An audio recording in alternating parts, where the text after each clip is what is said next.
Okay, right, so instantly saved content. One thing I did find quite cool when I first loaded it up was that the game itself detected that I could run the game at a higher graphical quality. Now, I don't recall that being in 15 or 17. I could be wrong on that point. I honestly can't remember. But it was good to see, and it did kind of talk me through and encourage me to improve my settings, which I did. I boosted everything up to maximum. No air, fantastic. I boosted everything up to maximum, and in terms of performance, I mean, I don't think performance has ever been an issue with farm sim games in the past, and certainly I'm not struggling with it now at all.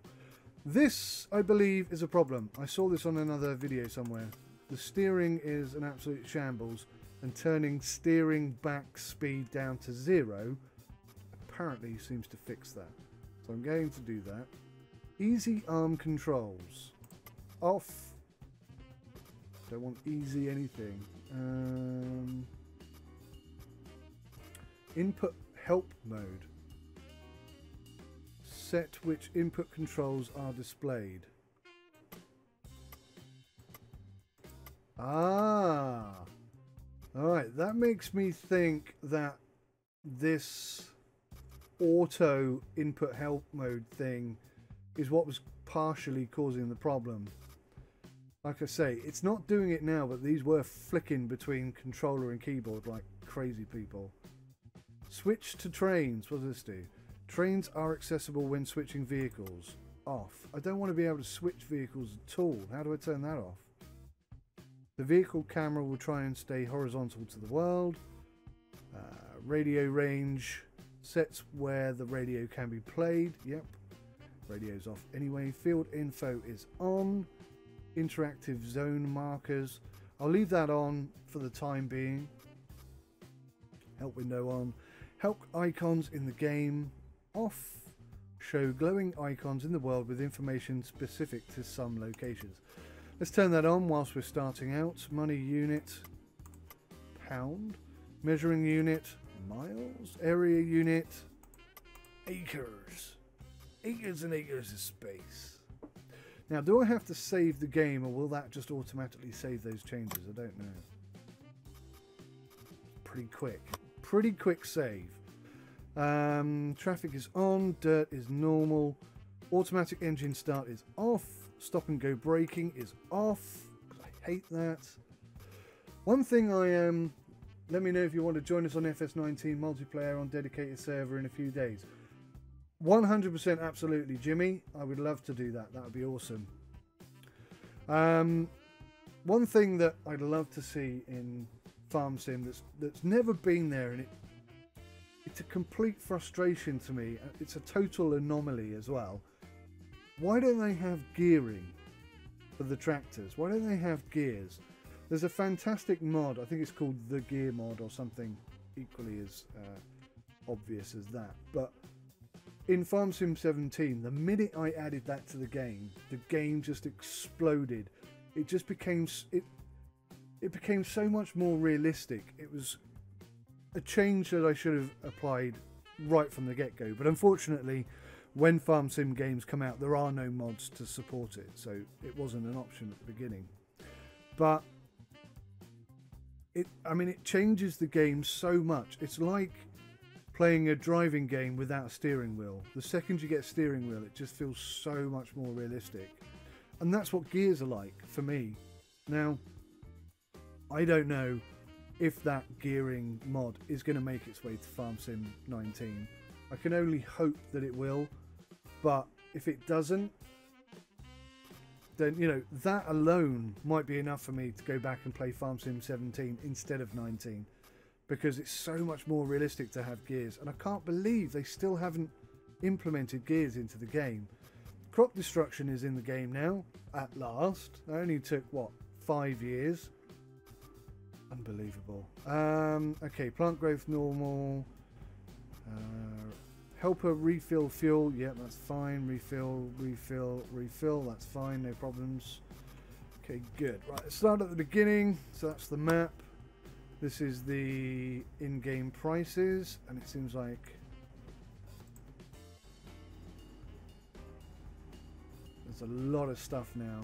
2 new crops. I think oats is one, which is required to feed your horses. I forget what the other one is, but we'll figure it out later. Vehicle overview, we don't have any yet. Finances. Now that's interesting. We got a loan of 250,000 and a balance of 1.25 million. So, I mean, why would you have the loan costing you all that money when you've already got money? That just seems daft. Who thought that was a good idea? I don't know. Animals, contracts. Okay, this is something I definitely need to look into. Statistics. Okay, this will increase over time. That's nice to see. The new menu layout I think is pretty damn good. Cotton. Thank you, Moondust. It is cotton. That was it. I just couldn't remember. Cotton it is. And obviously there's a lot of machinery for each of those as well, which is always nice to see. So, at the moment, guys, and this might surprise you, at the moment, it's mostly positive. The fact that you can change key bindings on the fly and not have to restart the game, for me, is a massive plus. So much so that the fact that nothing was bound properly and for some reason you can't use the Xbox 360 controller in the menu, you know, that one change is so important that it renders all those issues as not really that important. So that is interesting, I think. I am impressed so far. I would absolutely like to be able to control the menu with my Xbox 360 controller though. That is actually quite a pain in the arse. But it doesn't look like I can. X for gamepad. See, look. Oh, it did work. Back. But back doesn't work. There's got to be... There always used to be the option to bind back and forward in the menu and left and right and switch between the toggles. God damn it. Doing all stuff on the thing then, you couldn't see it. There used to be the option to bind a back button, a forward button, a select button, and up, down, and menu switching and all that kind of stuff. None of those options seem to be here in the control system now, and it's not working. If I press the back button, you can see circle is back, but that's not working at all. Something else that you might notice is, obviously I'm using an Xbox 360 controller, but what it's showing me is PS4 controller buttons. So it's saying square, which translates as X. Now if you look at reset all and gamepad, they both say square. So the whole key binding system appears to be broken and lacking options, which is quite disconcerting, because if I were to press gamepad now, it would effectively undo all of my settings that I've just spent the last half an hour, 45 minutes setting up, and that would drive me flipping bonkers.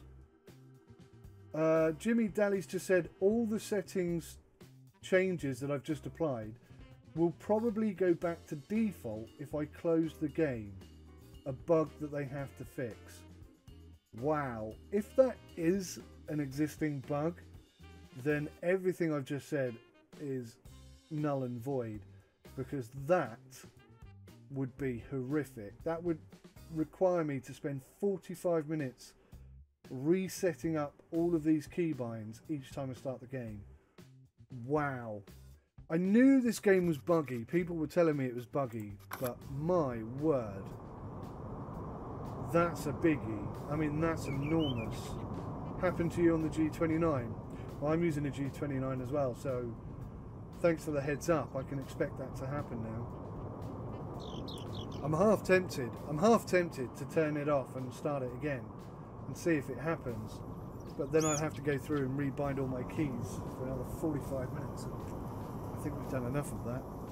Okay, right, so listen, we are going to go Hey guys, thank you so much for watching this video today. I really appreciate you coming along and taking the time to do that. I want to say a big thank you to each and every one of you who watched this video today. Special big thank you to our patrons and supporters on Twitch. But everybody who comes and watches, you all count, you are all part of this. And I thank you so much. If you hit that like button, I will like you twice as much. Even more than that, perhaps. It is for you guys that I make these videos, so it matters to me a huge amount if you enjoy watching them, and if you don't, you need to tell me. So thanks for watching, take care of yourselves, until next time, goodbye for now.